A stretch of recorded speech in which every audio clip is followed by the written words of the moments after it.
asking then. Hopefully they can get it. You're not gonna be able to do wireless, you're gonna have to be. No, they'll figure it out. It's something in my new laptop that's blocking it from, and they gotta, but they couldn't get on it because I didn't have the net. So if I hook up direct to the router, they said they'll be able to do that. Yeah, cause then they can do a diagnostic. Yeah, yeah. But you can, Christ, I haven't worked in 8 weeks. I was just dying to work, you know. Sure you were. No, Gives you something really, to do. I love my job. Yeah. Yeah, I mean, it's not hard. Keeps your mind busy. No, they're just keeping me on just because, so, just because. It gives you something to do. I mean, it keeps your mind busy. Yeah, well, it takes pressure off the salesmen because they've been doing it all themselves since I left and I heard a few complaints today from them, so, We'll get them straightened out. no, No, I won't. yeah, I will, because it's my ass if I don't.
Good evening. I'd like to welcome everyone to the East Dubuque City Council meeting. It is Monday, October 9th. I ask that you please turn your cell phones off during the meeting and please be quiet during discussions. Please stand for the Pledge of Allegiance. Pledge allegiance to the flag of the United States of America and to the republic for which it stands, one nation, under God, indivisible, with liberty and justice for all.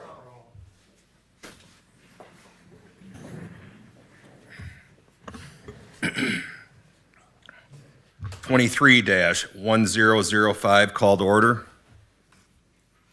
Belkin. Here. Bergmeyer. Here.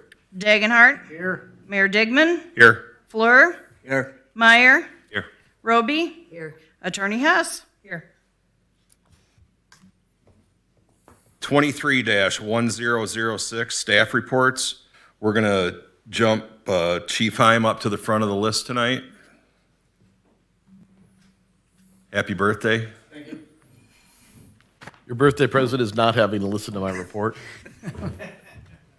I just wanted to bring the council up to date of where we're at with the fire apparatus purchase. The committee got together. We are sent out RFPs to 7 different manufacturers that are due back November 3rd to the fire department.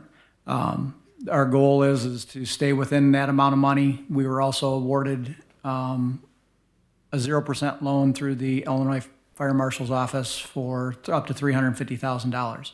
So what we want to do is we want to hopefully utilize the 350 and keep the up to 1.5 million down to a minimum, if possible.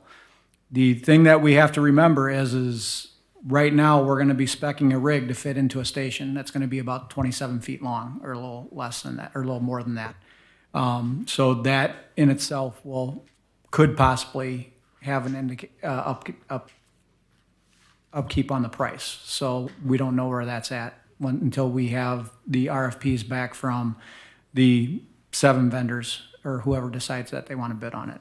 So that's where we're at with the fire apparatus at this time. So November 3rd, we'll have at 4:30, they're due back to the fire station, and we'll go through them from there.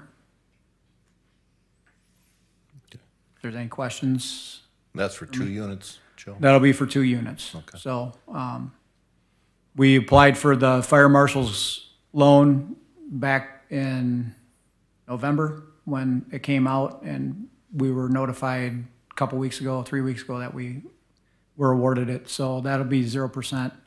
So hopefully, like I said, we want to stay within the 1.5, but again, if not knowing what's going to happen with the fire station, we're speccing a fire truck to fit into the fire station. So that could have an impact on the price, and that we don't know. Will that fit in any of our current buildings? That new fire truck? One of them will, but we'll have to spec, if the fire station doesn't go through and we stay in 2 fire stations, we'll have to spec a truck to fit into our other station, and that will have to be less than 28 feet. Because we have 28 feet from the front door to the back, and so it'll have to be, like 27 feet or something. So they don't, you can make fire trucks that way, but they don't make a lot of them that way. Okay, I just wondered. Thanks, Joe. Thank you, Joe. Thank you. Thanks. Thanks, Joe. City manager report. First, on the water tower, I won't go into much detail. We've got Mark Rudin here, but so if you have any questions that I can't answer, he's here. Everything, basically, it should come online tomorrow. Say a little prayer that it doesn't cause any other issues. But we're scheduled to go online tomorrow. This week, the seeding and the paving should all be done, and we should have completion. So if there are any questions on that, we can direct them there. We're doing a meeting October 17th with the mayors of the other DACRA communities, and that'll be here. And so that'll be, the issue there will be the sharing of costs of DACRA among any of the communities that would like to participate. We also have a special use application from New Era, which will be on the property that we rezoned in August by Family Beer. So that process has begun, and the zoning committee will be hearing it October 25th. The school resource officer issue, we found that we were supposed to be invoicing the school district for their share of costs for the school resource officer quarterly. That hadn't been done. So we've done an invoice for all of last year, and then we'll begin invoicing quarterly this year, starting in December. So at the close of each quarter, we will bill for the previous quarter. They're also paying this year for overtime. They would like more of the overtime, and they're willing to pay for all that. On the old police station, making the separate lots, we should have those lots decided very quickly. The biggest issue is where to draw the line between the well out here and the building. I've directed him to leave enough room to be able to get into the newer of the garage doors on the building, and leave as much space as possible for around the well. Apparently, when they've pulled the wells in the past, they park the crane in the street, but they still need lay-down area for the equipment. And so then it'll, in the back of it, toward the building, it'll cut close to the wall, the retaining wall that's there. The stormwater project on Sherwood, you've got a picture of. Tony's here if there's questions I can't answer, but this is the picture you've got here is looking down the hill. Basically, the pipe was, well, it was shot first off, but it also eroded around it and eroded down, what, 12 feet fit maybe? Yeah, so this picture is after they put the initial rock in to bring that up. And then on top of this will be the bigger breaker rock. And they've broken up the concrete skirt that was there. The concrete skirt was completely undercut, and it was starting to undercut the road on Sherwood. So that's taken care of with this. They'll have to pour a new concrete skirt, and they'll bring an 18-inch tube up to match this one. And so hopefully that with the breaker rock will alleviate the problem in the future. Get that okay? How many feet of pipe was that? We took out a 25-foot piece. 25? That's what we gotta put back in then too? But the rest of the pipe going down the hill is toast.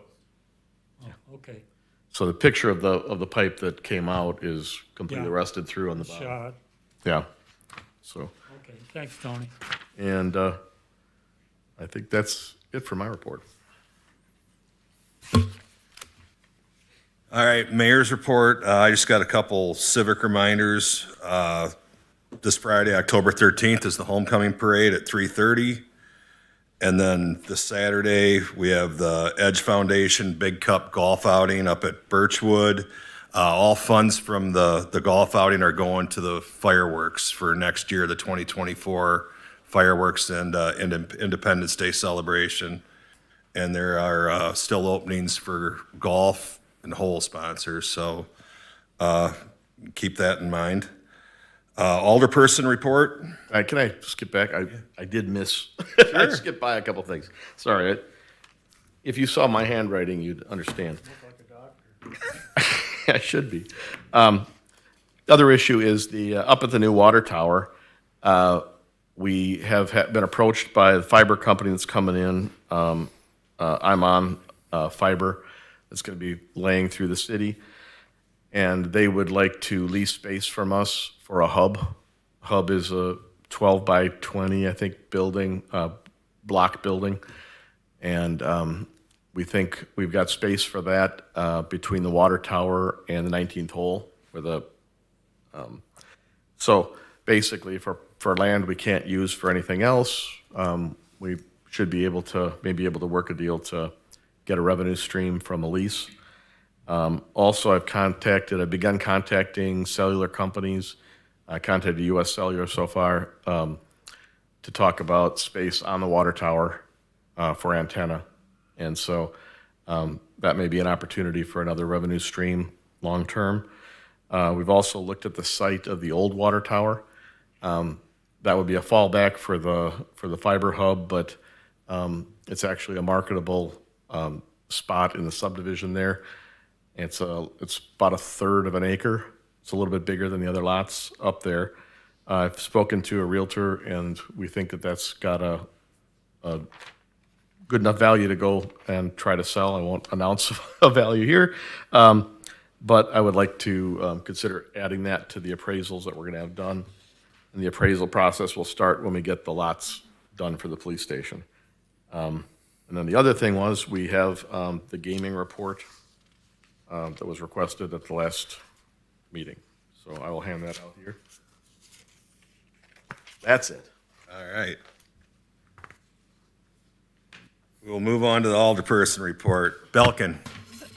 Excuse me here a second. Yeah, I was just wondering here on the East Central Intergovernmental Quiet Zone Study, where are we at on that, Bob? Do you know offhand?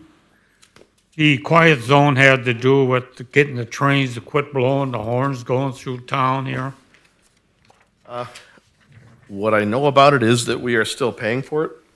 Yeah, So- I see that. So we're being billed for it. I have not seen any report or timing for when it's going to come out, but I can check on that. Yeah, that was just something we were trying to get them to quit doing. Also, real quick, we called the ICC, the Illinois Commerce Commission on Frontier. They finished the job today.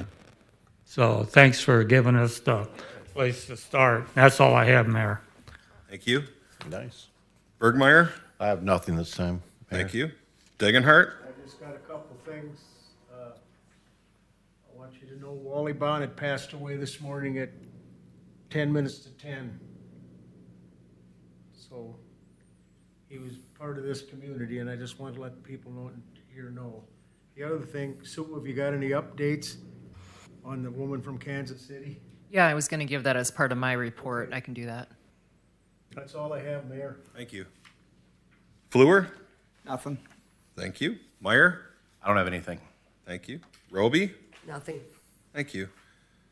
City Attorney Hess. Thank you. Happy to report that I have met twice in the last week with Jan Shimkus. She's here from Kansas City, and she's staying here until this project gets wrapped up.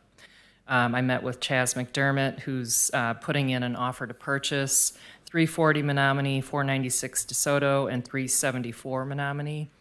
And I've been negotiating with his attorney the transfer of that property to Chaz's name and clearing up the liens. And I've also been in contact with the interim city manager to try to get that wrapped up. And Jan has committed. She's met with me twice. She's staying in town until this gets done. And we have explained to her the process, and she's willing to sign off on the documentation. We're just in the process of drafting that with Chaz McDermott's attorney. So I'm hopeful to get that wrapped up. Something. Good. Yeah, Really good news, because we've been We've been working on 3 that years. yeah, trying to drive that forward. Terry couldn't get it done. 5+ years. So, So, yeah, yeah. So she's been cooperative and stays in touch with me, answers her phone, and meets with me at my office. So making good. Lady to lady, huh? Yeah, I think Okay, so. that's what it was. Nothing else to report on my end. All right. Thank you. Chief Kavasic. All right. Public Works, do we need to go over that anymore, or? Just while we're on the chief's report, the speed limit signs, I can just mention if you want me to. We were approached about the new child care center and the fact that there is not a speed limit posted in front of that, and the kids are pushed in strollers on the street out there. So the chief went by. We think that probably a 20-mile-an-hour speed limit is in order in front of that. And the chief also suggested to them reflective gear for the people who are walking the kids. They weren't wearing anything to stand out, and so they thought that was a good idea and agreed to get that. So, That's on the frontage road, Bob? yes. Do we need to put a crosswalk out over there? I know they walk all the time. Do we need to put a crosswalk out there for them to be safe to cross over? I don't know. Well, chief, what you went up there? Road that goes down to treatment plant, that's a private road. That is not maintained by the city. As far as Trimble Road or crosswalking, I don't see an issue there. But that would be the only place that a crosswalk would be feasible. Okay. Public Works, do we have anything to discuss other than? Just the storm drain. Okay, we already went off over that. All right, 23-1007, speakers from the floor. Don't have any noted other than you gentlemen are on the agenda, so we'll talk to you when we get to that part. 23-1008 consent agenda. Still move. Second it. Roll call. Belkin, Aye. Bergmeyer, Aye. Dagenhart, Aye. Fleur, Aye. Meyer, Aye. and Roby. Aye. All right, next thing is Halloween proclamation. Proclaim October 31st, 2023 as Trick or Treat Night for the city of East Dubuque from 5 p.m. to 7 p.m. Proclaim this evening, October 9th, 2023.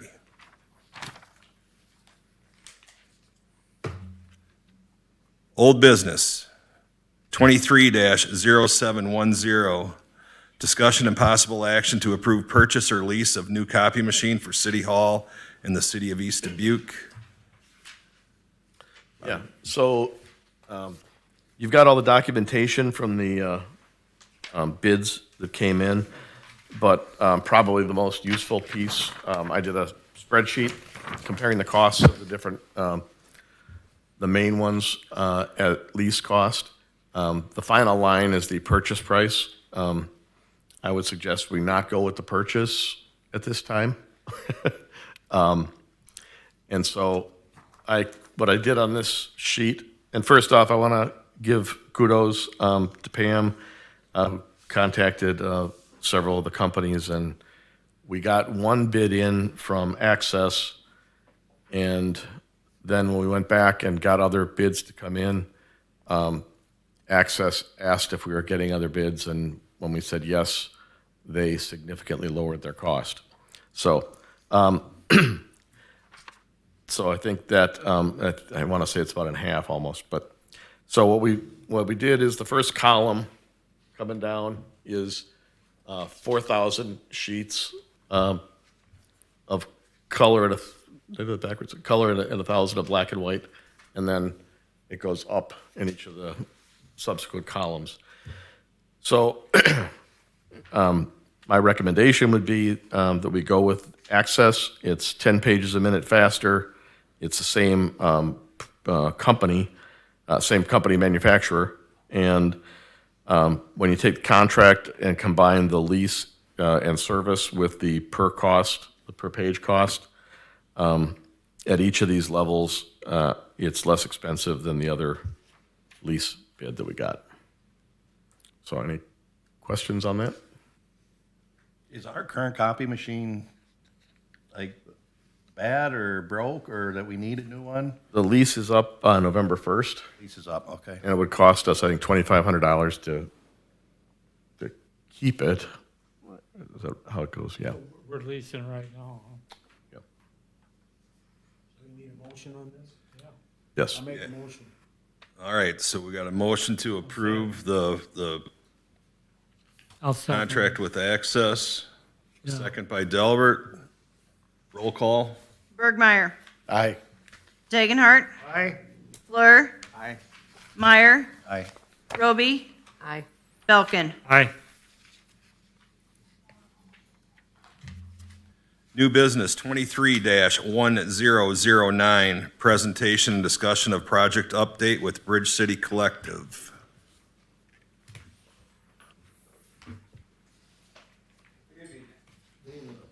My name's Eric Carlson. I haven't had a chance to meet most of you yet. I'm here with Austin Goodman. Had a chance to meet Bob. He was kind enough to come up and shake my hand before we got started here. I hope to meet most of you very soon. But I wanted to give you all an update on what we're doing with the dispensary project and talk to you a little bit about what we can do on this going forward and how we can really try and work together with the city to get this project moving along as quickly as possible. Now, Hi, Jeff Bergmar. the dispensary project that we're talking about here is this project that we've been doing with Bridge City. That's right over down the street here at 6979, just a block or two down the road. And what we've got here on the front page here is a picture of basically what we're trying to build. It's going to be about a $2.5 million construction project is what we've got for this new building that's going in on this space. And if you look at the next page here, you can see kind of what our basic plan is. This kind of lays out the overview plan of how the dispensary is going to be looking. We've got a cannabis dispensary on one side. Our plans now call for a hemp-infused bakery and a coffee shop to be on the other side. And we're also looking at this as being, not just a new store coming in, not just a cannabis dispensary, but really just what this can mean as far as part of a major downtown redevelopment. And what's also kind of exciting here is we think that this is also kind of just in its location right here in downtown East Dubuque. It's really in a perfect spot to be linking what we already have here as a beautiful historic downtown to the Dunleith Mountains right up on the top of the hill right there. And there's actually stairways that used to go and connect that long ago. We'd be looking to ultimately build that back and get that connection going again. If you want to go on to the next page, you can kind of see the buildings that we're replacing here. And really, these were some blighted spaces. They were run down, and they were underdeveloping as far as what they were doing for property taxes. There was really low property taxes from these properties right here. I think they're bringing about $5,000 a year currently. Currently, there are no businesses going on there, so there's no sales taxes coming in. There's also been some issues that we've discovered as we're trying to get this building launched with how the drainage is coming through and how we had planned on putting our building. So we're actually now planning on shifting our building a little bit further down the road to kind of avoid those drainage issues. But when we started trying to really understand this project, we wanted to understand not just what the building was that we were replacing, but what really came before this. And if you want to flip on one page further, we had discovered that when we were looking into the history around here, what was going on with these burial mounds was actually really, really interesting and tied in a lot with what we wanted to do with how we were developing the site.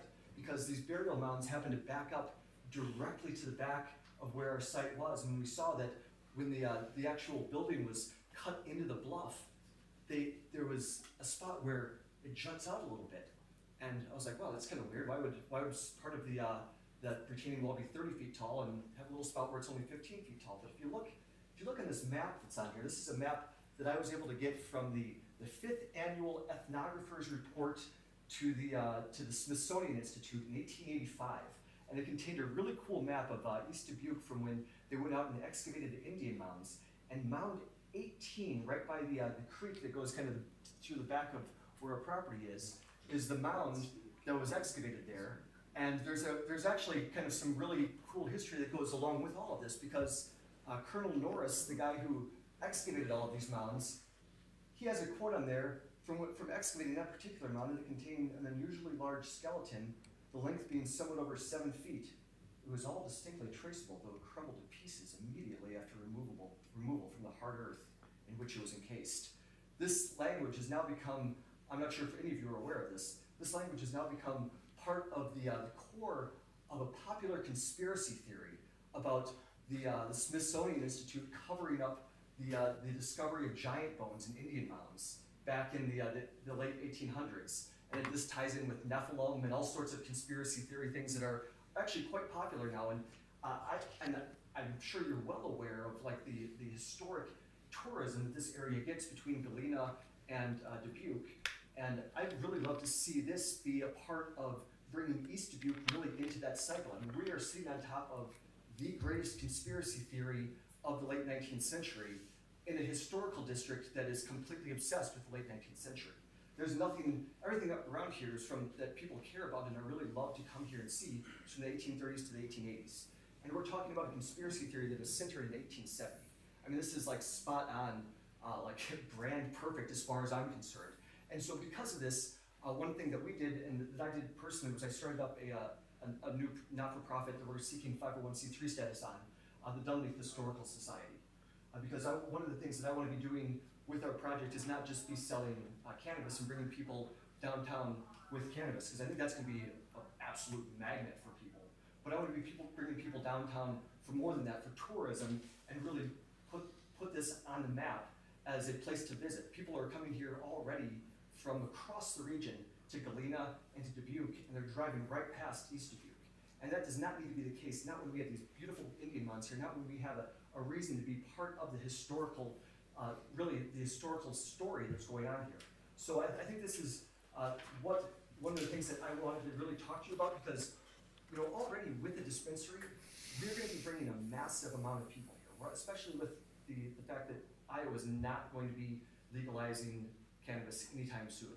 So we're thinking on the low end numbers, that there's going to be 500 people a day visiting the dispensary.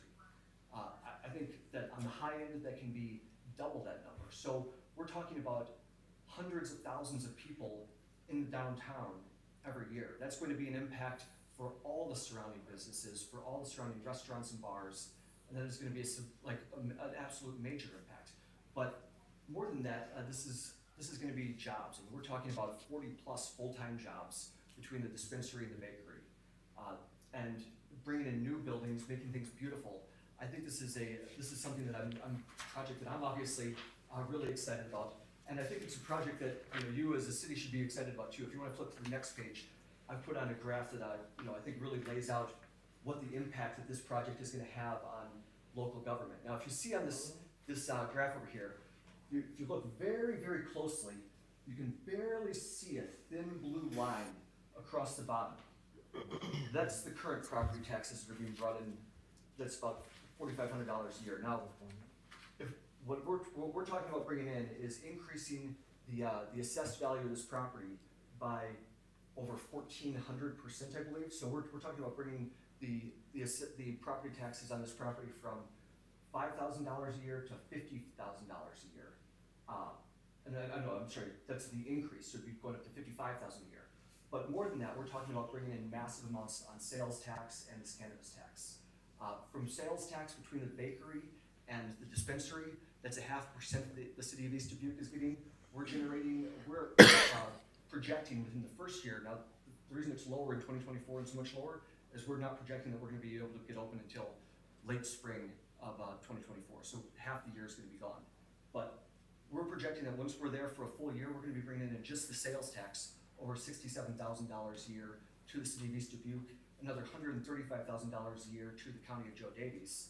And then the cannabis tax, which is really a lot more interesting, I'm sure, is the 3% tax on top of all of that. And that's going to be bringing in over $300,000 a year to East Dubuque by our projections within that first full year. So this is something that is going to be generating close to $500,000 in extra revenue for the city on top of new jobs and new buildings here and everything else that we're doing.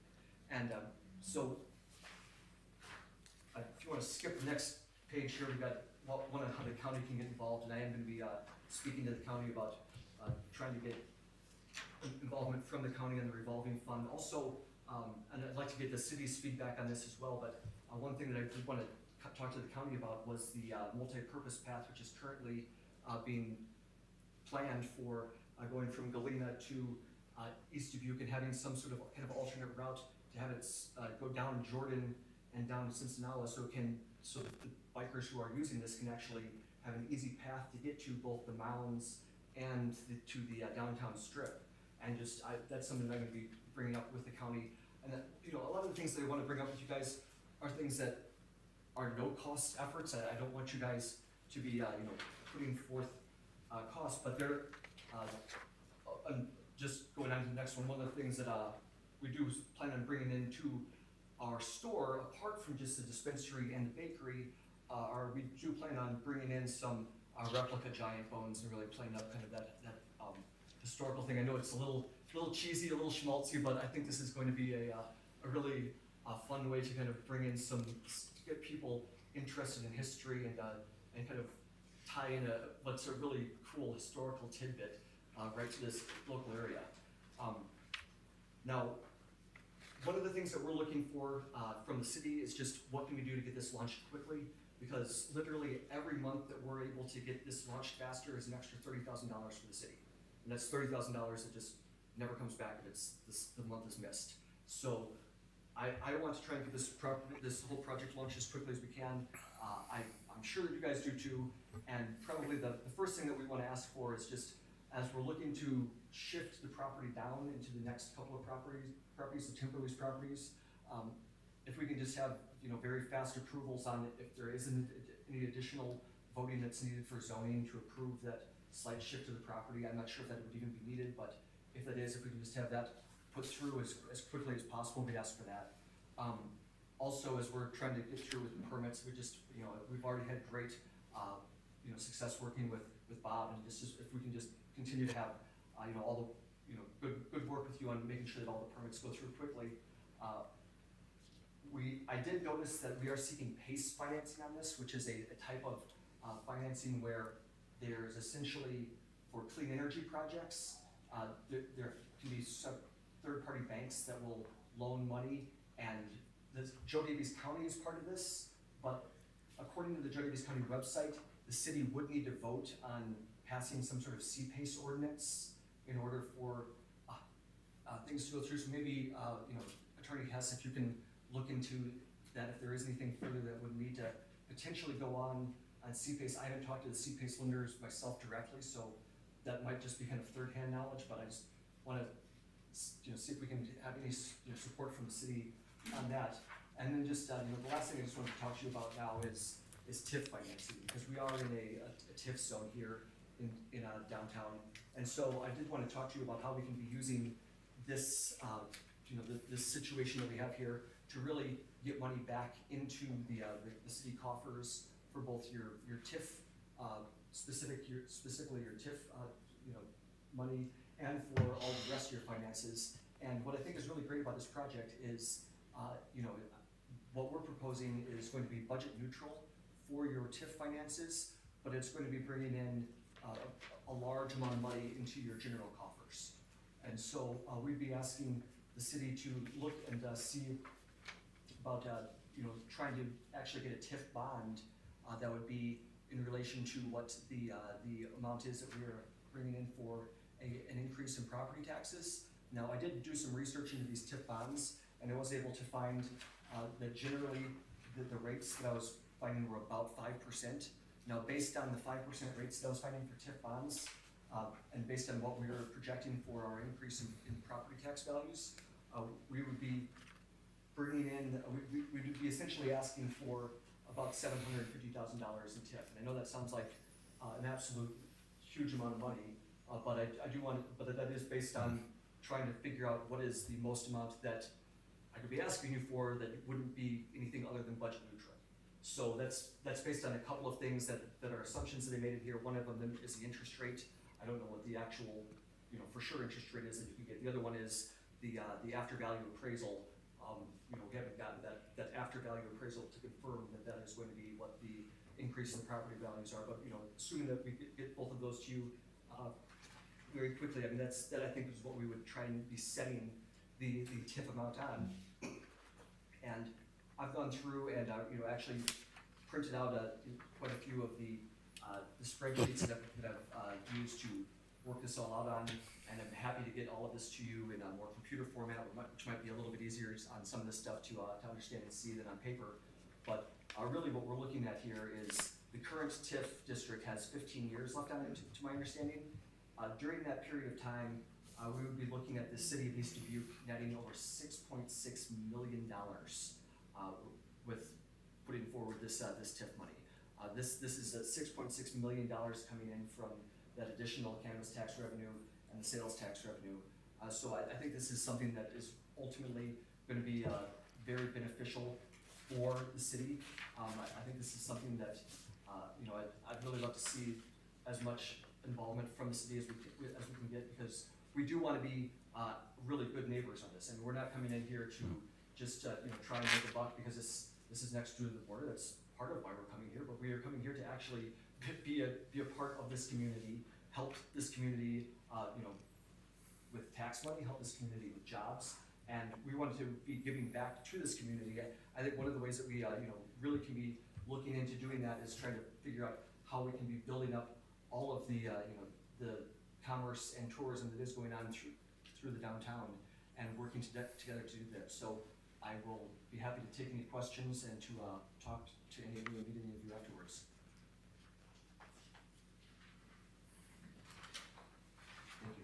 When you thinking about getting started on this? This has got to be pretty quick if you're going to be open by April of next year.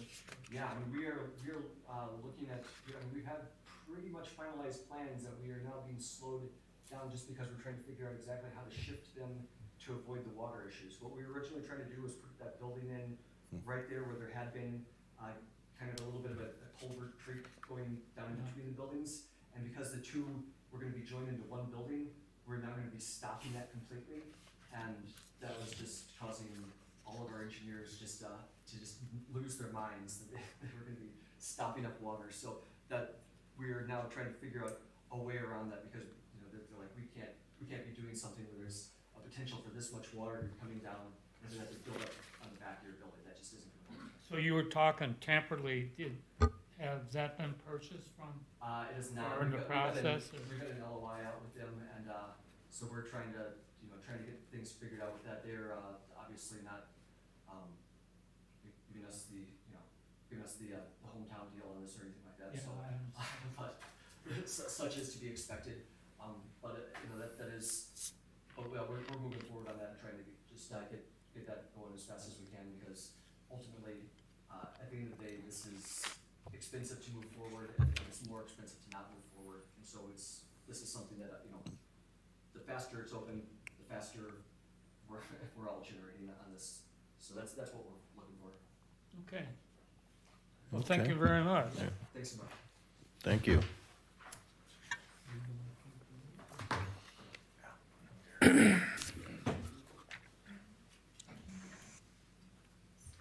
Twenty-three 1010, discussion and update on the water tower in the city of East Dubuque.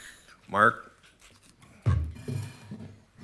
Good evening, everybody. Bob kind of stole all the thunder in his report there. So we are planning on bringing the tower online tomorrow. We'll have Dorner here to make some final adjustments on the pressure reducing valve on St. Mary's there. So we're going to be in good coordination with your staff, Tony and Dan, and be ready to bring that tower online in a slow, controlled fashion to try to put as least amount of stress on the distribution system as we can, because we're going to be raising the pressure in the upper zone above the pressure reducing valves by around 20 psi. We're gonna give her another shot tomorrow. Gonna give her another shot tomorrow. What time? Well, the control people are supposed to be here at 9 a.m. making some final adjustments with Dan there to make sure you've got good communication between the tower sensing levels and the main computer. I've asked Dorner to be here around 10 a.m. to start having the ability to make some adjustments on that pressure reducing valve, but you know, really around 9, 10, 11 o'clock, that ballpark is when we're going to start turning valves and trying to bring the new tower online. So, any questions? No, that's great, Mark. All Thank right. you. Thank you. Thank you, Mark. We'll pray for you.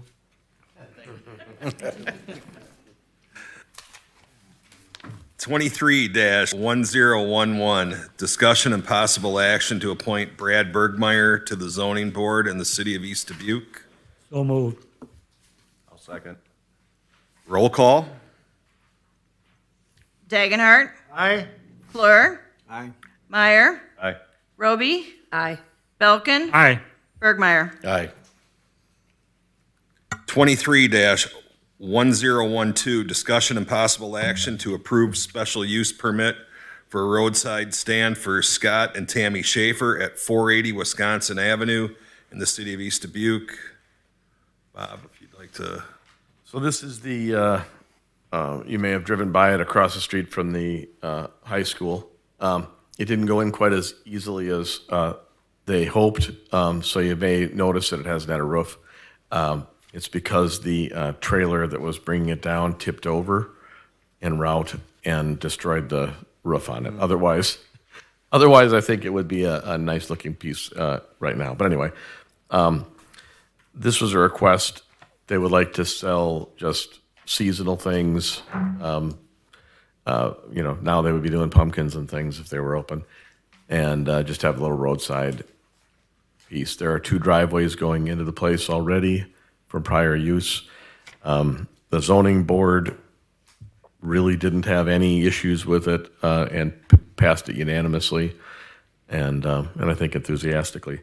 So it's their recommendation in mind that we approve this. So that just has the two entryways, but it doesn't have actual roads, right? Right. He's saying that he wants to see what they have for business, but he'd like to, if business is a little bigger than they anticipate, then they would bring them in one and out the other so that people aren't having to turn around and put down gravel and whatever he had to do. I'm just gonna say, if it rains out there, business is gonna be a little poor. There won't be no place to park. Okay. So moved. All right, Second? roll call? Fleur, Aye. Meyer, Aye. Roby, Aye. Belkin, Aye. Bergmeyer, Aye. Dagenhart.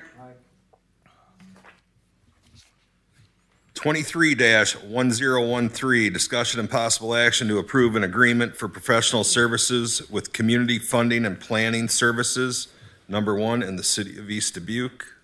Bob, if you'd like to give us that update. So this one has to do with the Unserved Communities Grant that's been working its way through here for quite some time. And when the technology changed on that project, the funding request was increased. And the whole plan had to be changed. So this is a $10,000 increase to meet with the rest of the process to go through and get the money here for that project. You know, they went to a gravity sewer system. So This would be for the Indian Hills. Indian Hills. Okay. Still move? Second. I'll second. Roll call? Meyer, Aye. Roby, Aye. Belkin, Aye. Bergmeyer, Aye. Dagenhart, Fleur. Aye. 23-1014, discussion and possible action to approve change order number 3, Caldwell Tanks Incorporated, to extend project completion date in the city of East Dubuque.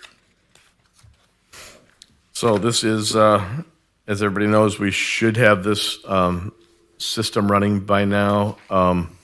When we attempted it a couple weeks ago, there was a problem with the antenna, which is necessary for the SCADA system to work, so it had to be pointed toward our other facilities. And it was pointed in the wrong direction. That was moved, and then when it was moved, they discovered that the cable going up to it, the coaxial cable, had a fault in it. And so then we had to wait for them to be able to get a new coaxial cable to run up to the top of the tower. So those delays are why we haven't been able to finish it to date. I would also note that it's our considered opinion that any of the costs, so we had everybody as part of this financing project, we had everybody on site that day to bring this tower online.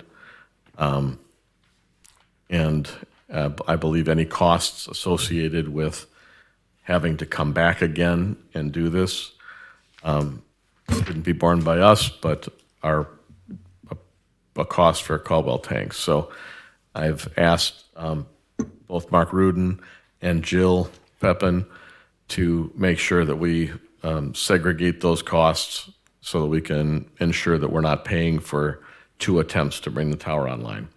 Both of these items were foreseeable.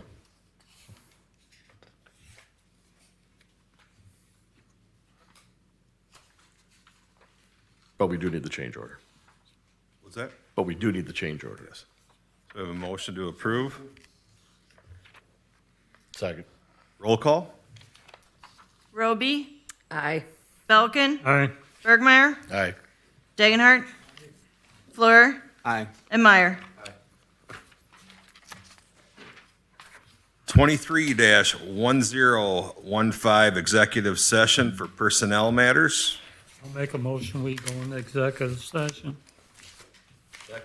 Roll call? Belkin, Aye. Bergmeyer, Aye. Dagenhart, Aye. Fleur, Aye. Meyer, Roby. Aye.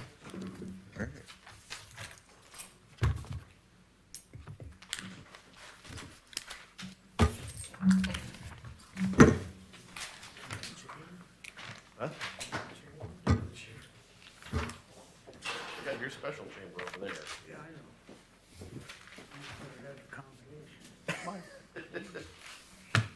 I have to wait for all that. I'd like to get the door closed first, and then we'll find out if we got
We would like to drive around, don't we? Oh, yeah. Who's that? You know. There's a lot of pedophiles Younger up by you. ones.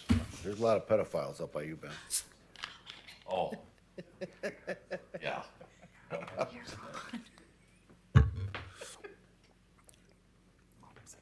Yeah, sometimes 3-4 times a day. Oh, yeah, that's wonderful. I'll be putting bombs out in the street. Why do you got security cameras way out in the street? I have them, they're at the house, but they catch the street, so Why is that? just the way they're, Well, you could probably adjust them that way you wouldn't. No, he's being nosy to see who goes by his house. I'm right. Don't trust anybody anymore. Oh, Yeah, not. well, I put a bunch up too. Keep her rocking, Mayor. 23-1016, discussion and possible action on matters discussed in executive session. We need a motion to approve the city attorney to move forward with what was discussed in executive session. Second. Roll call? Dagenhart. Aye. Fleur. Aye. Meyer. Roby. Belkin. Aye. Bergmeyer. 23-1017, motion to adjourn. So move. Second. Roll call? Fleur. Aye. Meyer. Roby. Belkin. Aye. Bergmeyer. Dagenhart. Being the meeting's over, I want to thank her for what she got done. That's Oh, her with and Jan? Jack with that house down there. Hey, you're supposed to do that during the meeting so it's on record. When it's done, you can do that. Can't do each